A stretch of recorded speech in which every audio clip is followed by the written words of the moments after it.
Welcome back to the Lanterne Rouge Cycling Podcast for our weekly show. Quite a tardy weekly show, but everyone needed a Roubaix cool down. I think this episode is brought to you by Join Cycling. We have a very busy race schedule now. From now until maybe Criterium de Dauphiné, there are so many races on. There's some really entertaining and good ones. We will recap some of them, including Ronde van Limburg, Camino to date. We also have a medical bulletin, which is unfortunately very long at the moment.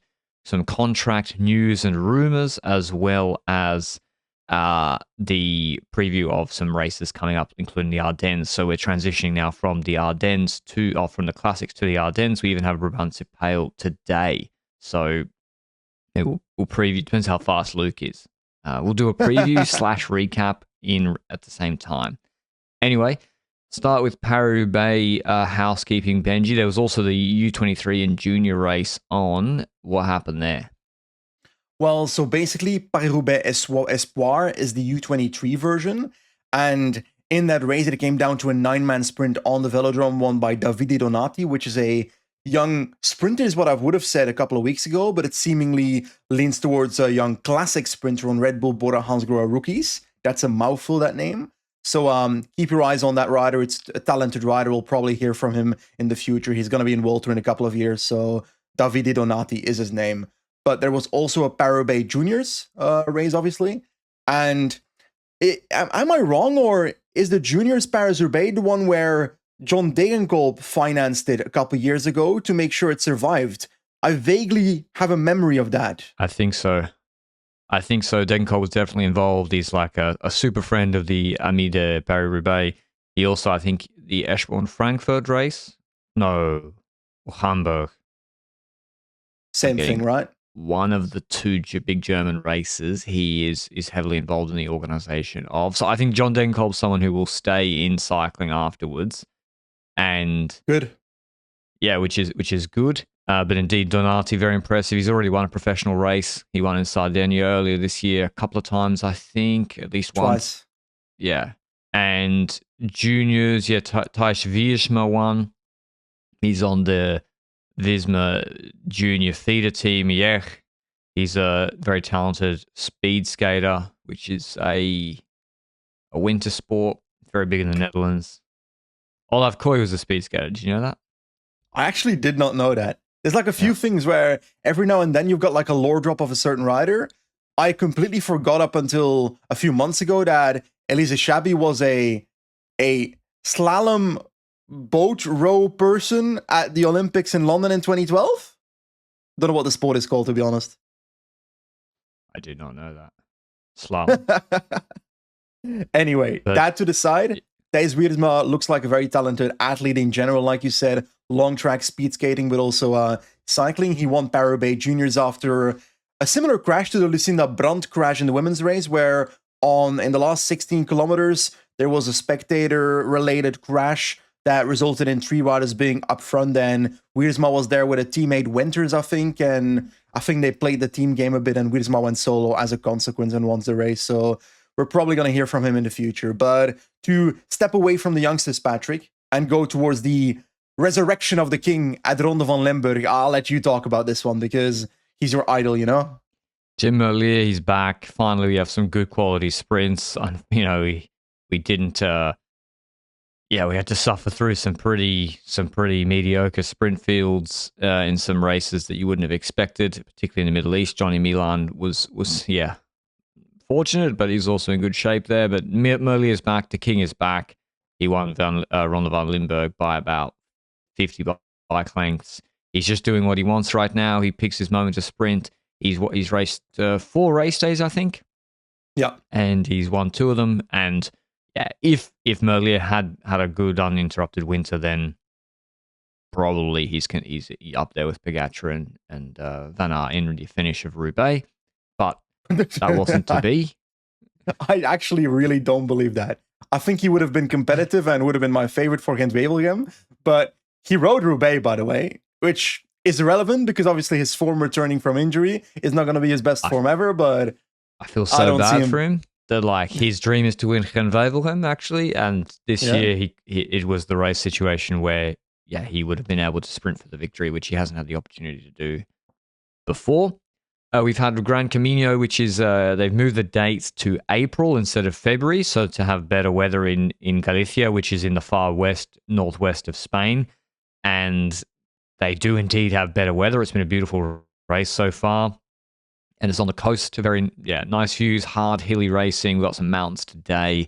And UAE are here. They have the race favourite, Adam Yates, but they also won the first stage with time trial, the first pro victory of Julius Johansson, who's been a bit of a revelation at UAE, actually. Like, he did 1 million race days last year.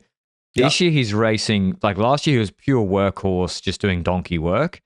This year he's actually done things in races, changing the outcomes of races. Omloop he pulled before Molenberg to put them in position. I swear there was another cobble race where he was ahead in the breakaway. He was in the break. Was it Omloop? Gaan Wevelgem when Vermeersch bridged to him. Yeah, exactly. And anyway, now he wins his first race. I think he was Luke will know better. He was like one of the classic sort of Scandinavian early peaking juniors or U23s, right? I actually don't know, but Luke is going to keep us updated in the chat. In the meanwhile, stage 2 was won by Carlos Canal. Also one of the riders that you've got on your list of riders you like, I feel like, in the last 2 years. Canal is so good, yeah. Luke says, I didn't hear what you said. My dog was barking. Okay, thank you very much, Luke. Oh, he won he won GC of Olympia's tour in 9 years ago. 7 years ago. That's the race of death, right? Yeah, so he must be good. That was back when he was 19 years old. He won Olympia's tour ahead of Lars Vandenberg, Eduardo Affini, Marijn Vandenberg. Anyway, Carlos Canal won that second stage. Then stage 3 was a bit more interesting. We had a 3-man group ride-off basically on the final hills, including Ivan Romeo, Alessandro Pinarello, and Abel. That's the most Spanish way I've ever said that name. Abel Balderstone. They rode off, and on the flat towards the finish, it was Romeo that dropped them like it was nothing. It was very captivating to see.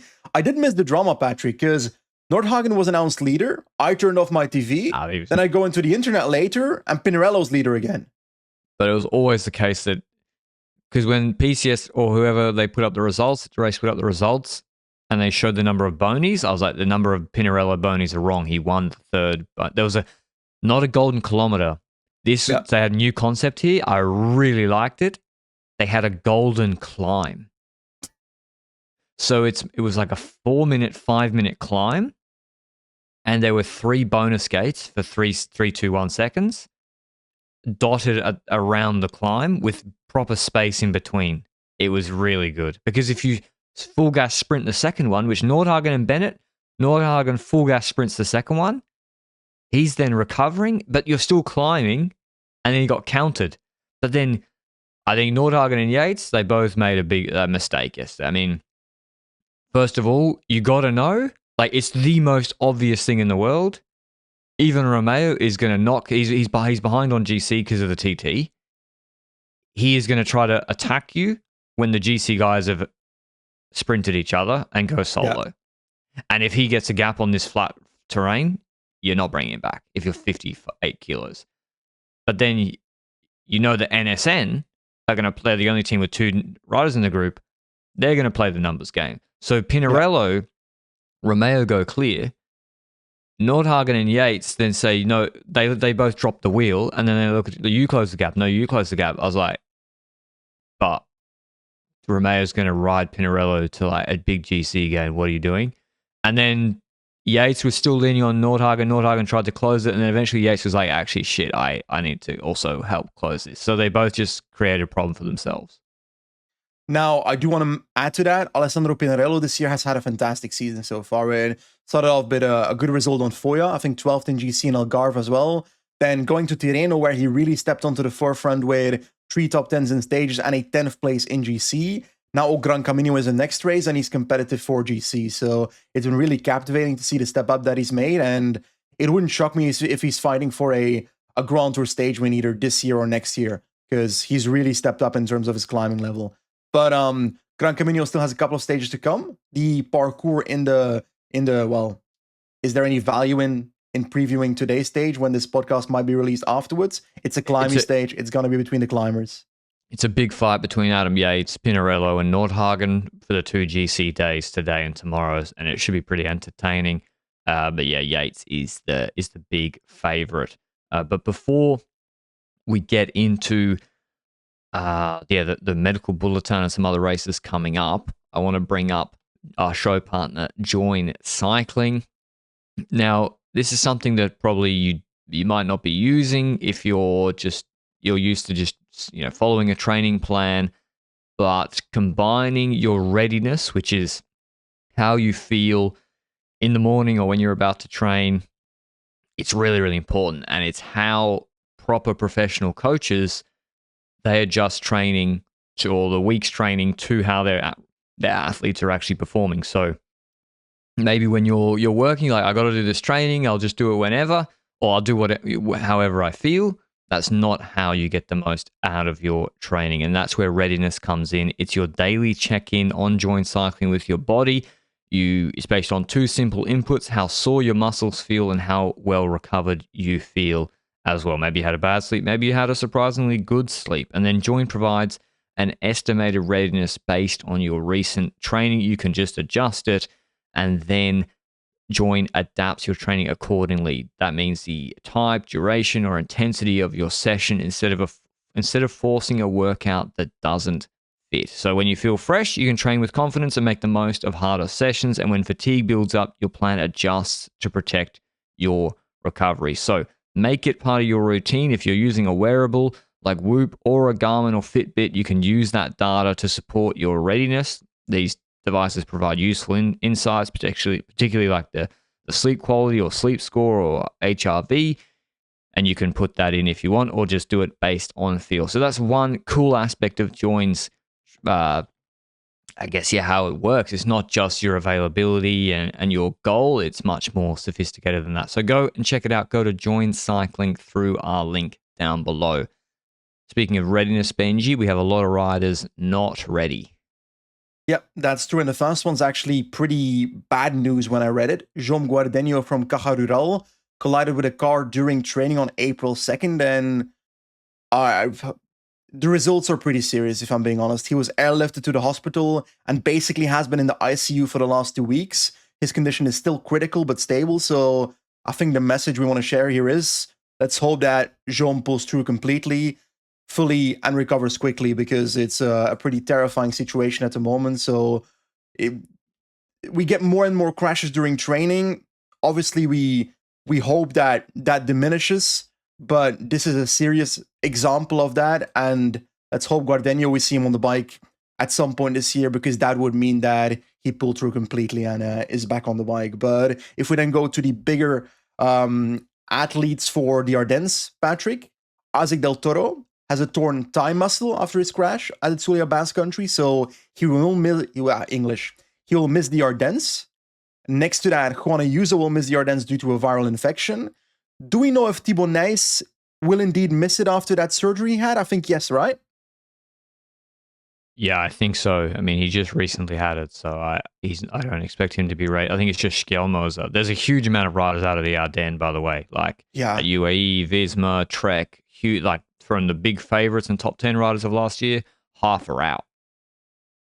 If we then look at that, does that change those races though? Because at Amstel, for example, Remco is present at Flecha and LBL. I'm pretty sure Pogacar or Remco are present, so it will change the fight for the top 10, but I'll be honest, I don't think Ayuso was going to be the man that would be winning those hill classics. I'm not sure. Why not? I don't know. I haven't seen the level for that. Like, it's a shame that he's not there, to be clear, but me, he wasn't like a co-favorite or anything. I think the level in Algarve, I saw it, and in what he did in La Guelia last year was pretty good, but the level he showed after sickness and crashing in Basque Country was not the level that he'd be competitive. So they had to take him out, basically. I mean, it's a surprise he did Basque Country for so long, frankly. And it sounds like that was, I mean, Julien Bernard said that was his decision. But indeed, he's out of the Ardennes. And yeah, previous winner of an Ardennes race, Stevie Williams, is out still. Yep, continuing intensive rehabilitation for recovering quadriceps tendinopathy. I have no clue what that is, but supposedly he's coming back to full training in 4 to 6 weeks, so it's going to take a bit more. And his teammate Joe Blackmore, for most of the year, I've been wondering where is he. Turns out he was out with knee pain, and it's still under investigation what the cause is. So he will also miss the Ardennes. Then on the women's side, Kim Lecourt-Pinard crashed during the Tour of Flanders. We have not spoken about the consequences yet. She broke her wrist and will miss the Ardennes, so she won't be able to defend her LBL title, which is a real shame for that race. Now, if we go back to Paris-Roubaix FUM, then we had a big crash, I think, Patrick, before Auchy-les-Orchies, where we spoke about a Volker Wessels rider who looked really bad in that crash. Turns out she was temporarily unconscious, but she ended up being pretty much okay. I've spoken to her since, so she's relatively fine after that crash. That's great news. There's less good news about Camilla Asebe of UNOX, who sustained fractures to her jaw and elbow, as well as a small brain bleed. She will undergo operations on her jaw and elbow, and the bleed in the brain will be monitored and so forth. So hopefully she recovers quickly from that as well. But to finish off the medical bulletin with some good news, Patrick, because I feel like it's a depressing segment of the podcast every week. Tim Wellens is set to return at Brabantse Pijl, although he mentioned in, I think, het laatste news that his level might not be at his best. And Tom Pidcock is supposedly returning at the Amstel Gold Race after his crash at Itzulia? Catalonia, stage. Yeah. Okay, I'll let you go over the contract bulletins. So we have some confirmed renewals and some rumors. So Zoe Backstedt signs a 2-year contract renewal at Canyon SRAM. She's broken out in the classics this year.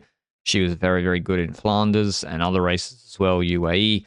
Elise Chabi, who won Strada Bianca, has signed a 2-year extension at FDJ Suez. That's not a rumor, that's confirmed, right, Benji? Yes, that is confirmed. Those two contract renewals. The next segment is a bit of a transfer rumor, though. It starts with Ben Turner to Soudal Quickstep being mentioned. All these rumors, by the way, in the coming segment is by Bram van der Capelle and HLN at Laatste Nieuws in Belgium.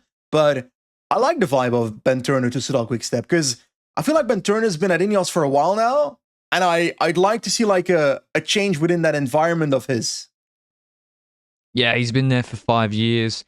He's in his prime now.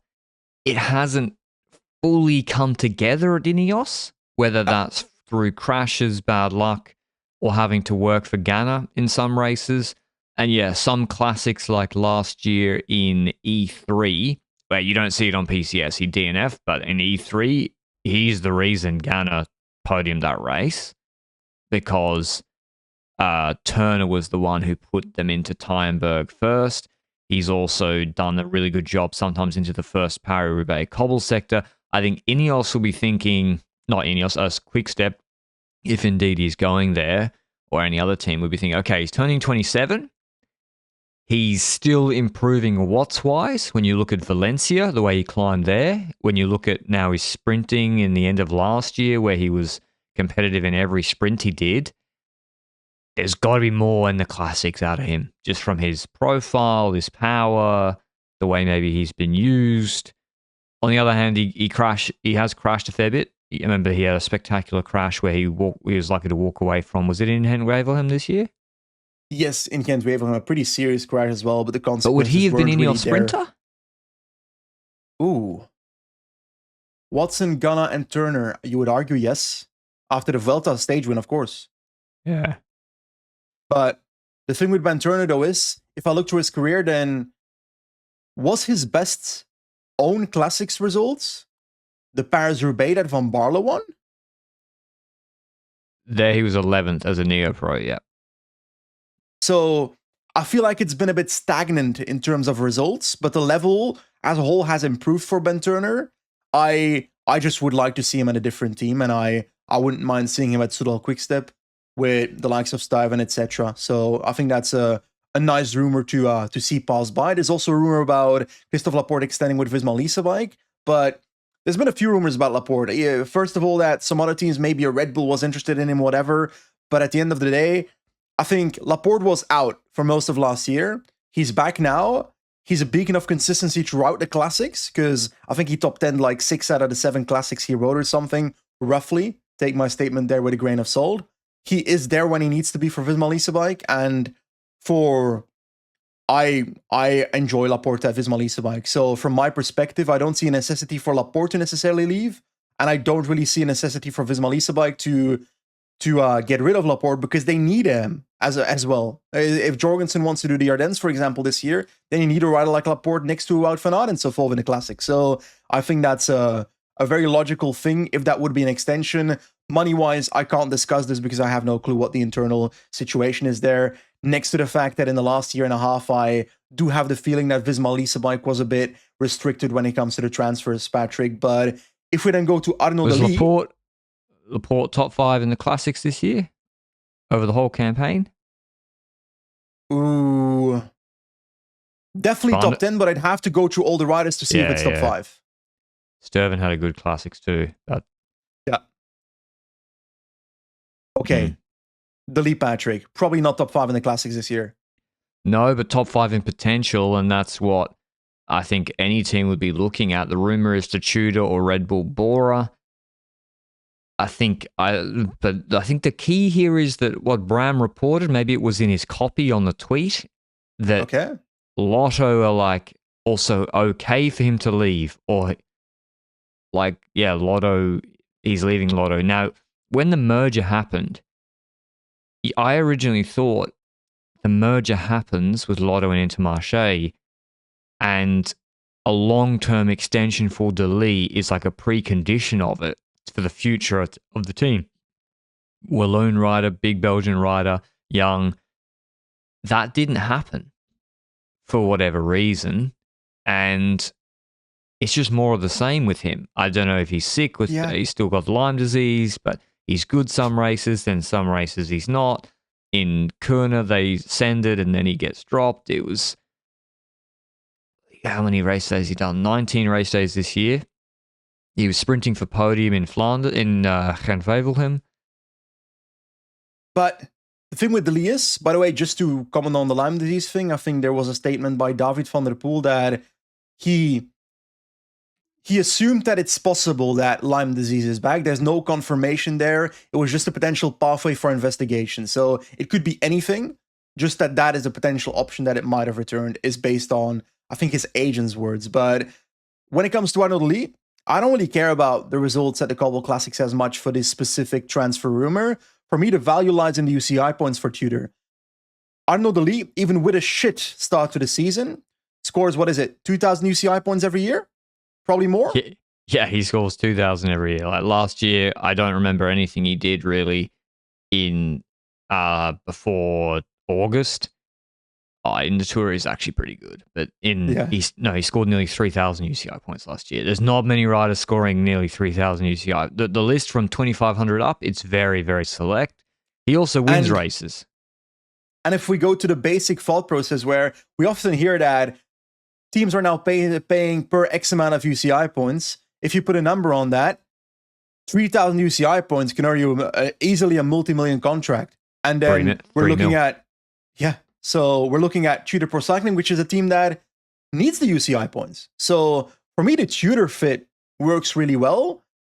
Red Bull is where I'm like, I can see the vision. If you can fix Arnaud Delis, you've got a monster on your hands. If you can't fix Delis, you've got a problem in your team. Like, they just got the Classics team rolling this year. I mean, they did really well in the Classics. They seem to get it rolling a bit better. And then you throw Delis in the mix. You got Jordi Meeus already. I mean, Jordi Meeus, he is a finisher. And they've proven that they can race with Meeus and Van Dijk and Pythia and Gianni Vermeersch. So, yeah. Delis being thrown in there, like, yeah, I don't see it. But I think the problem with Delis is his just base level has not improved. Okay. So he can still compete in an uphill sprint after 170k easy or classic style stage. He can still, in Tirreno, he's competitive in the sprints. In what was another race he did? He was good in Gent-Wevelgem. He survives one climb and then he's in the peloton all day. He can win in Super 8, GP Wallonie, but his base level is not improving to the level of a class. So a classic sprinter has to have a bigger engine than a typical sprinter. So if you want to be competitive in Omloop or across Dwaalsdoor, all those races, I said across while I was doing it. It's like saying ATM machine. And you look at Tirreno, and he's literally like the last rider with Gaviria. Like he's climbing as well as Gaviria, and if that's your base level, you cannot compete consistently in classics. World Tour racing's too hard now. So yeah, his winter obviously wasn't good enough, or he's unwell, or I don't know. But that's been the case for like 5 years. Yeah, that's true. Because like, he's so explosive.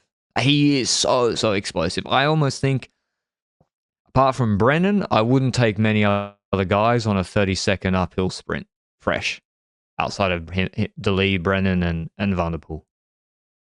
He's up there with them, but yeah, he doesn't have the endurance at the moment.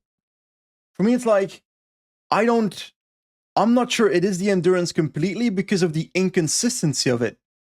Sometimes I feel like he can conquer the world in an omloop at Nieuwsblad, where 2 years in a row he was fantastic during the race, but then in some other races 2 weeks later, he is significantly worse. And I really don't know what the thought process is behind it, but I would like to see a top level Ardennes for an entire season. I think that would be incredibly strong for any team.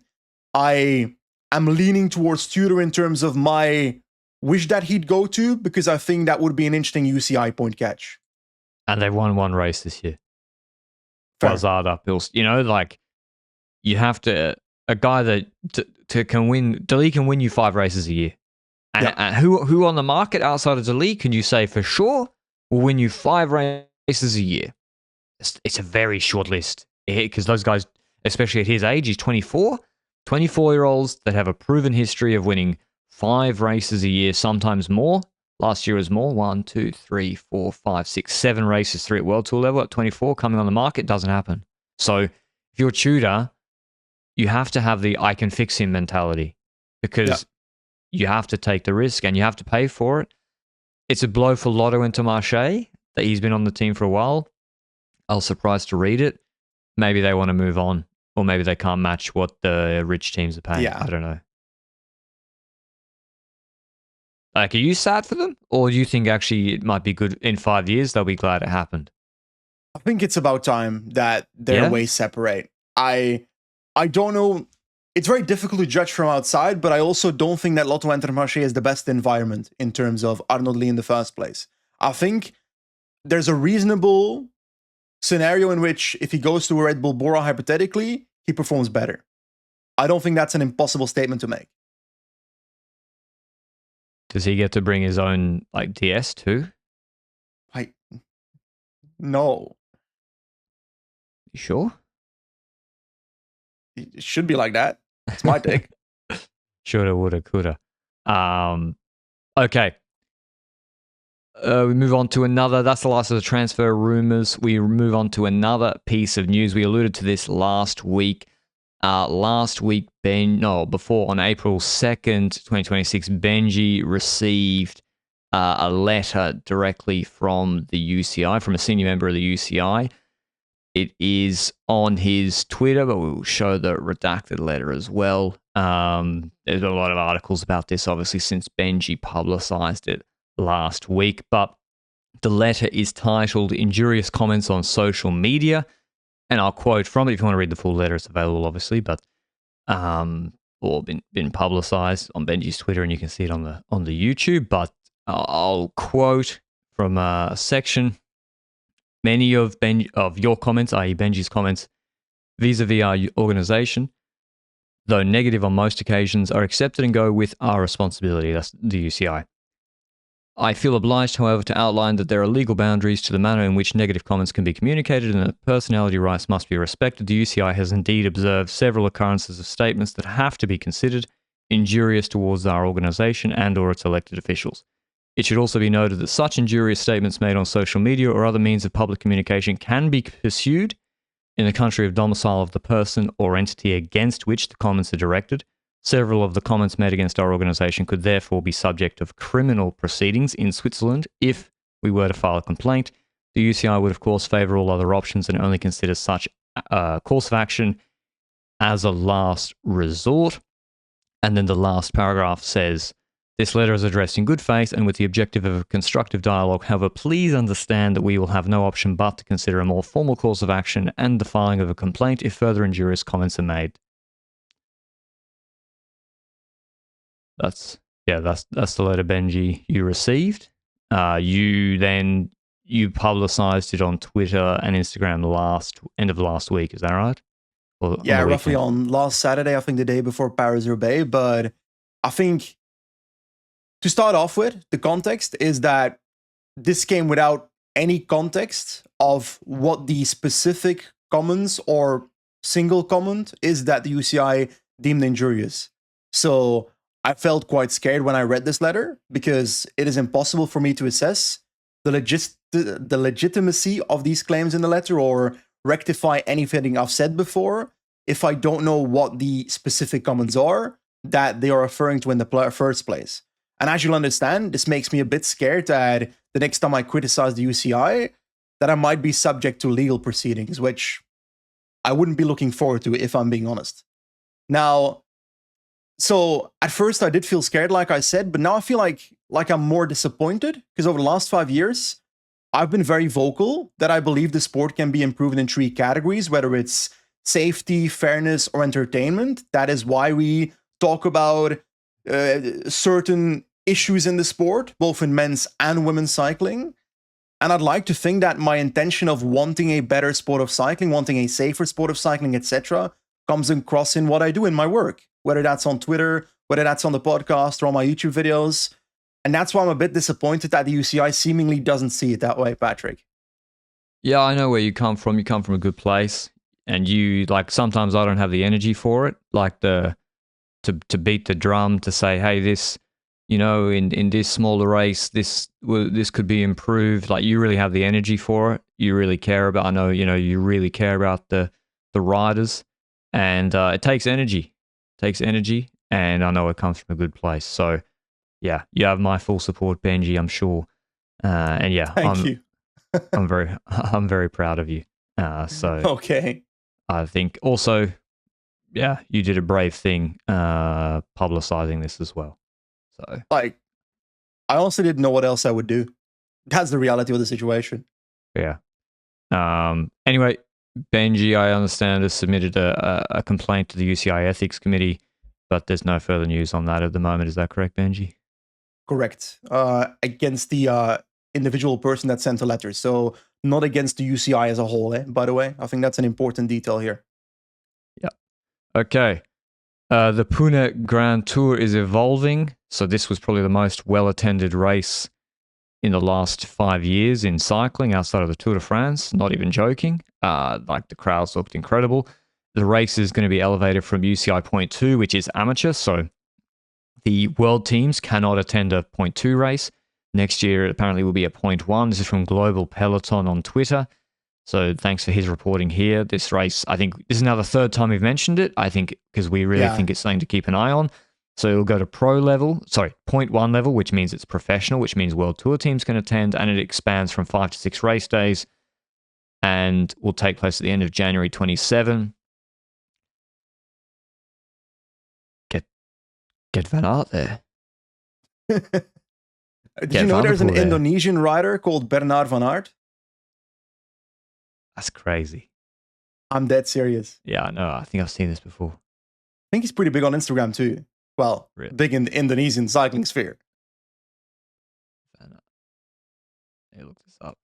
I don't think he's on PCS. I couldn't find him last time. Wow. Maybe he's a track cyclist?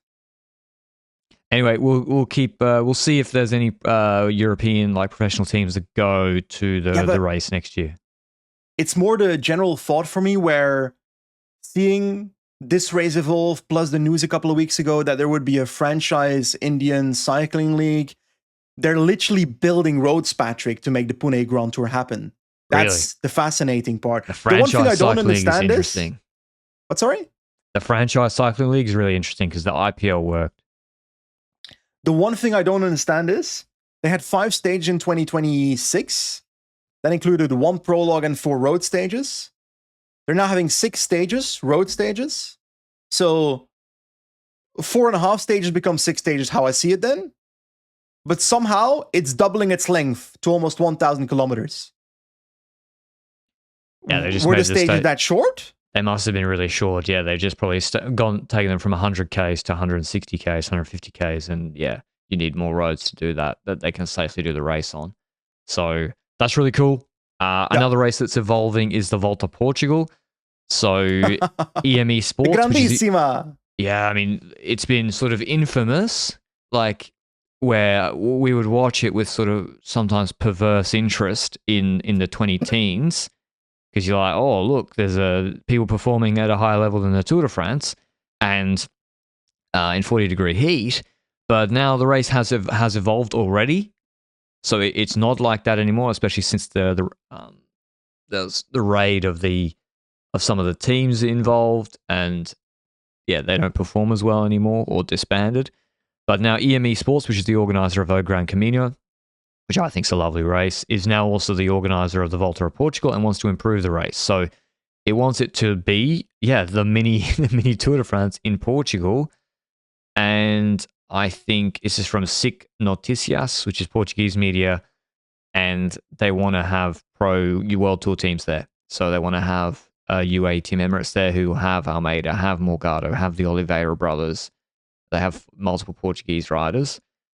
And yeah, I think it'd be cool. Did you know that EME Sports, the founder of that, is Ezequiel Mosquera, who got second in the Vuelta 2010 behind Vincenzo Nibali, then got caught for doping for hydroxytol or something, whatever it's called, which is, I think, a masking agent for doping. And then in 2014 or 2015, his second place got reinstated because he won a case against his doping ban in Spanish court, I think. Interesting story, but I was surprised to see that name related to EME Sports. Well, it's probably named after him, no? Ezequiel was, oh my god, EM, wow. Yeah. Today I learned. Yeah. So anyway, they got the Volta Algarve, but I think Portugal would be nice to have there's a Tour of Britain, there's a Tour of Germany, there's Tour of Denmark. Bingo Bongo Tour. Belgium has many races. I'd say that has sufficient races. I think Portugal having a Volta Portugal would be nice. Should it be, they got to change the date. Like, all due respect, but I wouldn't be campaigning to send good riders to the Volta Portugal in August to compete in 40-degree heat. Yeah. Like that wouldn't. I know the Portuguese guys, they're used to it, but it would be the perfect race in the start of February or the end of January. I mean, maybe the weather's still not a bit shitty, but or a nice. If you don't do the Vuelta as a climber, your post-summer, you have nothing. You have nothing to do.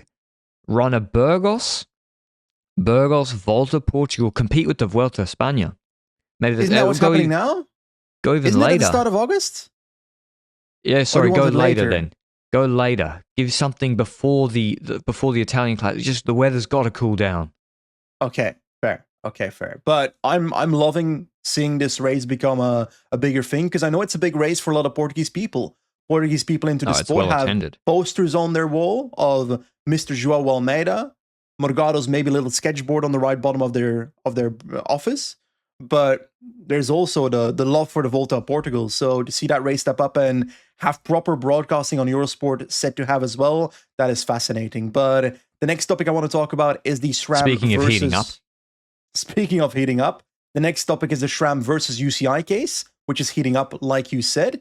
There was a public hearing that took place between the Belgian Competition Authority and the UCI on 15 April, Patrick, over the UCI's proposed maximum gear ratio protocol. And to explain that rule, they would basically cap gear ratios at the equivalent of a 54/11. And this was due to be trialed at the 2025 Tour of Guangxi before I think that Belgian Competition Authority went on to block that tests in that October. But help me understand, why is SRAM so specifically against this rule? I think we spoke about it before, and we don't necessarily hear a Shimano stepping up as much. Well, I'm not a tech expert, but it seemed to be that SRAM was the main manufacturer affected by it, and that SRAM had a 10 tooth cog on the cassette, whereas other organizers didn't or don't yet. But I think, from what I understand, I haven't seen the appeal, but I remember the UCI published a statement that straight afterwards that this is last October, that questioned the jurisdiction of the Belgian Competition Authority to make that ruling.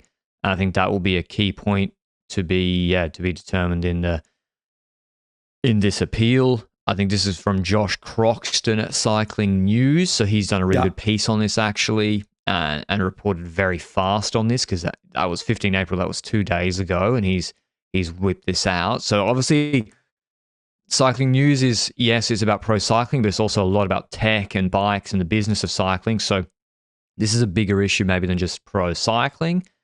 And apparently, the determination will be in May at some point.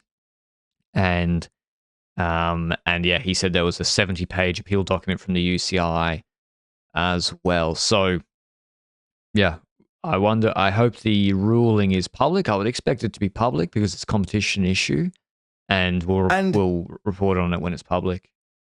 I think the writer of that article also rightfully proposed that this is a bigger issue than the sport because of the fact that there's a national competition authority stepping into the sport and trying to block an active rule change from happening in the first place. That would potentially be a precedent for future occasions, right? Yeah, exactly. So that's the thing. It's not just about the cog on the cassette and whether it's like, how can you do a test of equipment? It's like, it is about the process as well. It is, but again, just like you, I'm not an expert on cogs and just equipment of bikes in the first place, but isn't this just a situation where the UCI could lighten their rule change a little bit, in doing so allowing SRAM to not be as affected? Yeah, but then why change the rule? Well, you still change it, but you limit it at a slightly different adaptation to make sure it's equal for all manufacturers. Is that possible, is what I'm asking? No, because then you may as well not introduce the rule. Yeah. So, but I know my opinion on the rule, but that's a different story. I think speeds have to be slowed down. Mm-hmm. I do think, on just a separate point, like the general principle that speeds should be slowed down. Like, do the riders going faster, does it make it a better entertainment product? Are the riders going 3 kph quicker? Does that make it a better product, and it's a precondition to entertainment? I would say no. I would say the entertainment of a Paris-Roubaix had nothing to do with them going 49 kilometers an hour versus 45 kilometers an hour. Nothing to do with it. So, and climbing too. You can't see watt per kilo. You can see relative differences between riders, and you can see competition. You can't see watts per kilo. That's why I think in cycling, women's cycling is almost uniquely positioned amongst other sports to be a very good product, because it looks the same. You can't see watt per kilo. Not like football, where you can argue, okay, but in men's football, whatever, they can kick the ball further, run faster. I think, speeds for safety should be slowed down at some point. But then the point is, is it the gearing that's making them spin out and go really fast, or is it that the riders are in a peloton doing a descent like they did in a Lula Tour at 115 kilometers an hour, and Stella crashed? It's probably a combination of both, but I don't really see how it is maximum gear ratio protocol is going to make the sport notably safer, while there's other places in the sport of cycling that I think have changes necessary that, in my opinion, will make a bigger difference. Whether it's helmet specifications, for example, with rotational head movement reduction to try and reduce the happenings of concussions in cycling races, or we just saw in Paris-Roubaix that UAE car blasting past the peloton on a cobble sector. That is, in my opinion, a more dangerous thing that I'd like to see adapted as well. So, I don't know. I just feel like there's other priorities that are more relevant for cycling safety than a gear ratio restriction. I think they should have to wear parachutes. Like old school jerseys.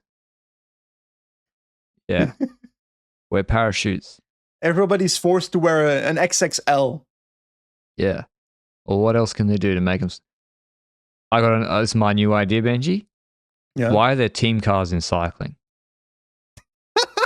Nah, for real. Rationalize to me why are there team cars?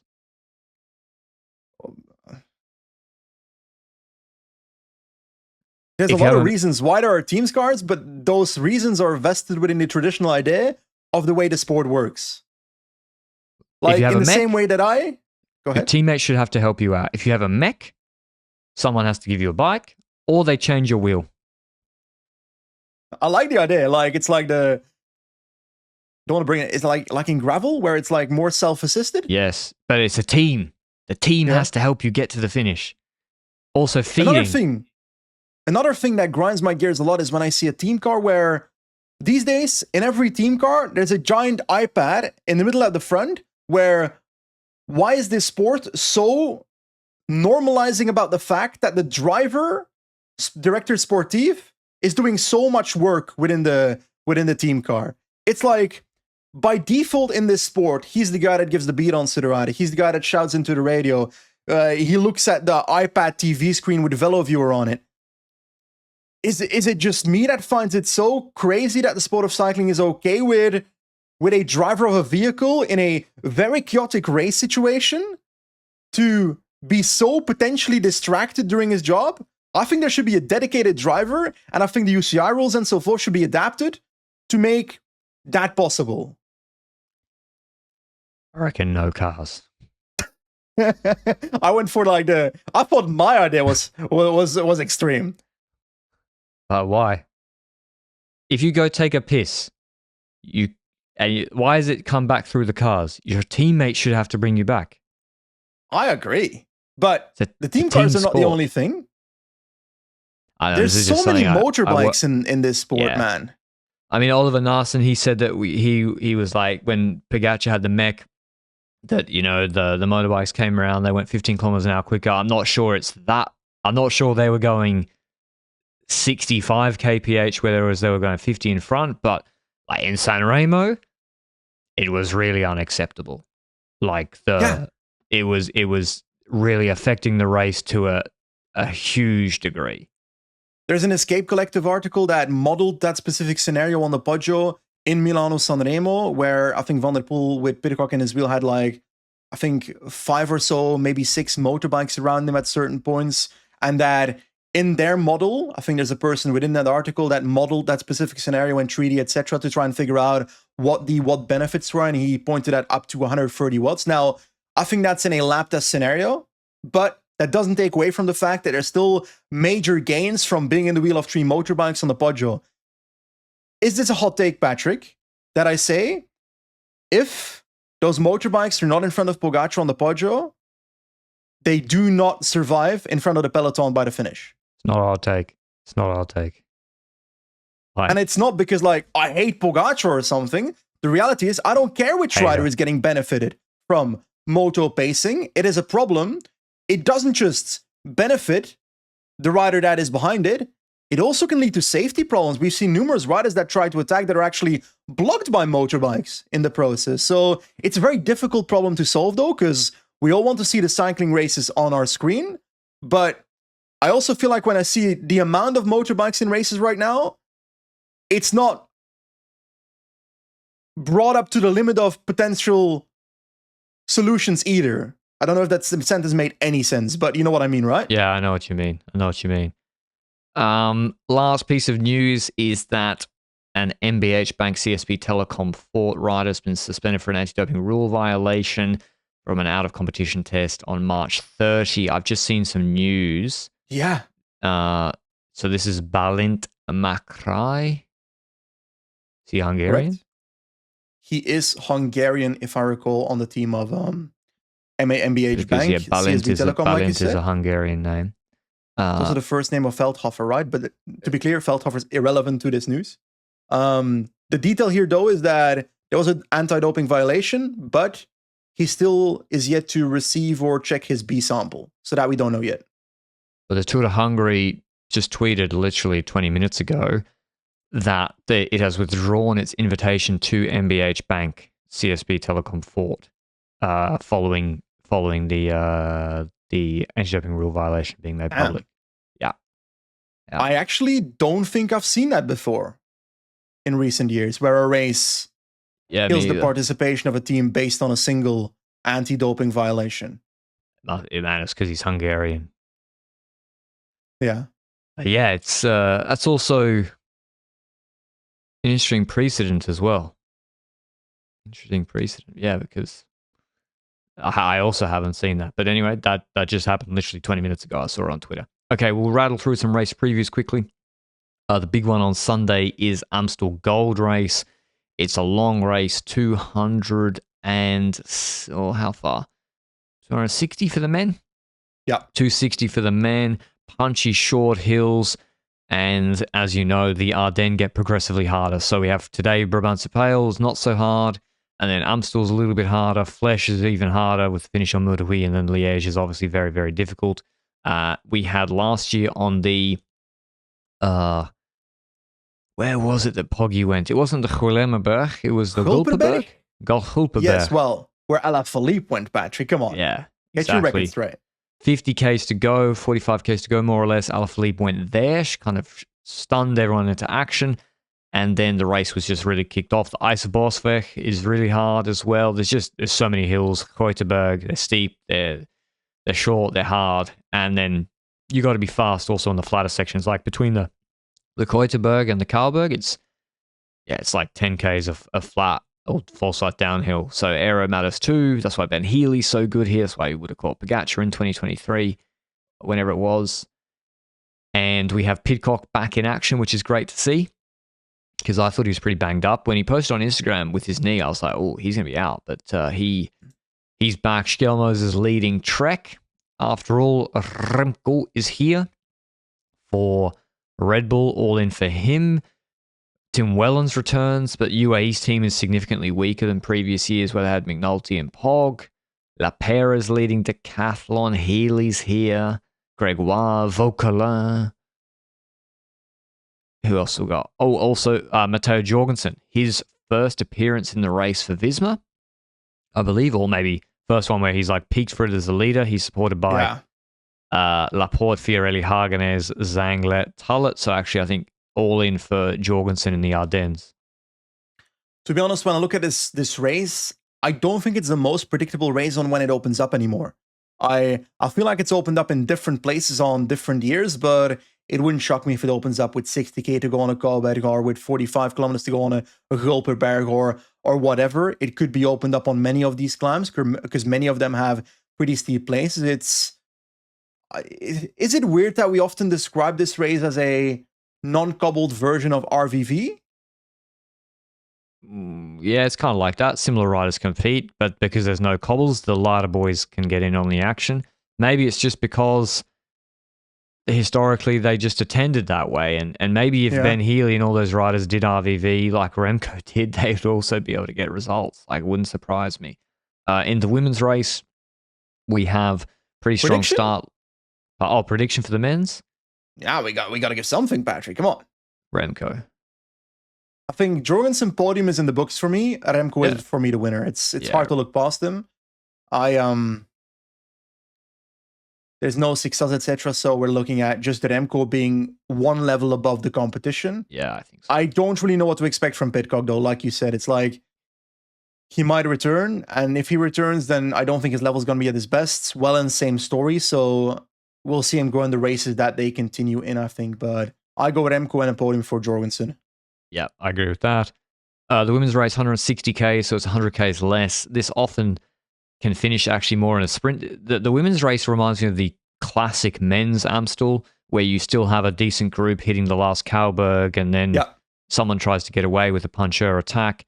But we have Lorena Wiebes here, Pauline Ferrand-Prévot with Vos, Kopecky, Vanderbrecher, Mullen Pasio, Nivea Doma, and I am looking at the last year's team lists. No PFP.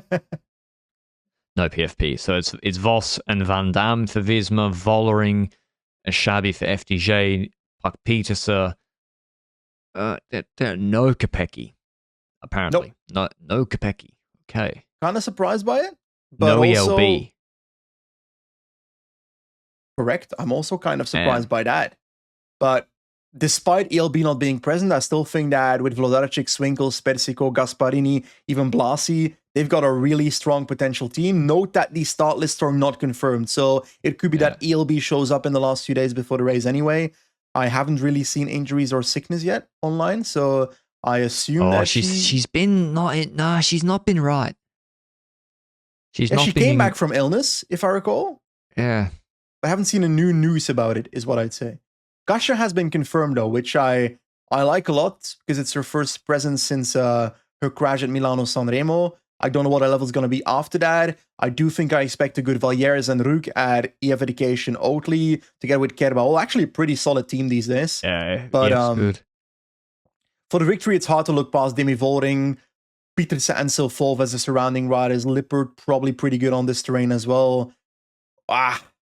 Maybe a little bit too hard on the final Kouberg for Vos to be with the first riders, so she'd have to crawl back on the flat section after the Kouberg climb. My head shouts I have to go with Demi Volding after the way she dominated the Ronde van Vlaanderen. As simple as, and her team's so strong, but the one thing though is that there's a realistic scenario in this race that there's a group ahead. That they send a Juliette Berthet or a Shabby into a group ahead, or a Francesca Koch. And then the second group is kind of left over to fight on their laurels. I don't know if that's a word, but it is now. Who's your winner? Mine's Volding.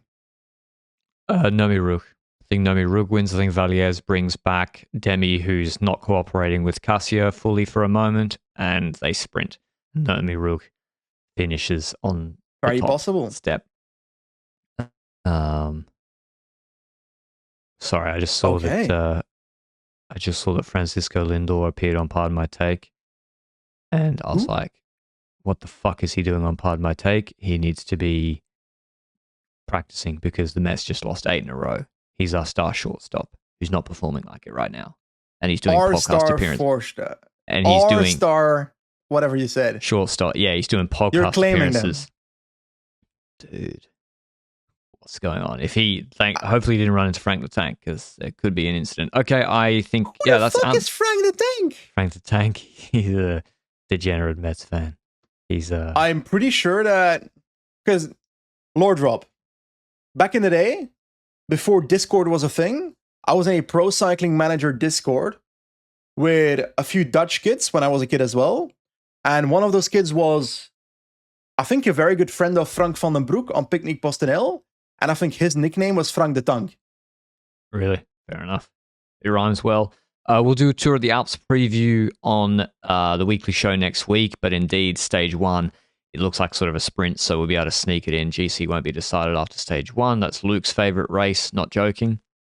And otherwise, this weekend we do have the Besançon-Jura-Doubs races with Guillaume Martin set to defend his crown today. We have Leo Bizio, Riccatello, and Prodom. They'll be the favourites for a few of the races at Decathlon. To me, this looks like a big battle this weekend between Decathlon and FDJ to share the spoils. They're the best riders in the race by far. So, when it comes to the schedule, it looks like Longo Borghini is skipping the entire Ardennes and focusing on Giro after doing the Cobble Classics. Okay. Fair enough. But it's a big miss for the races. All right, that's our weekly show. I hope you enjoyed listening to it. We'll be back on Sunday with a recap of Amstel and then a weekly early next week. Till then, ciao, ciao.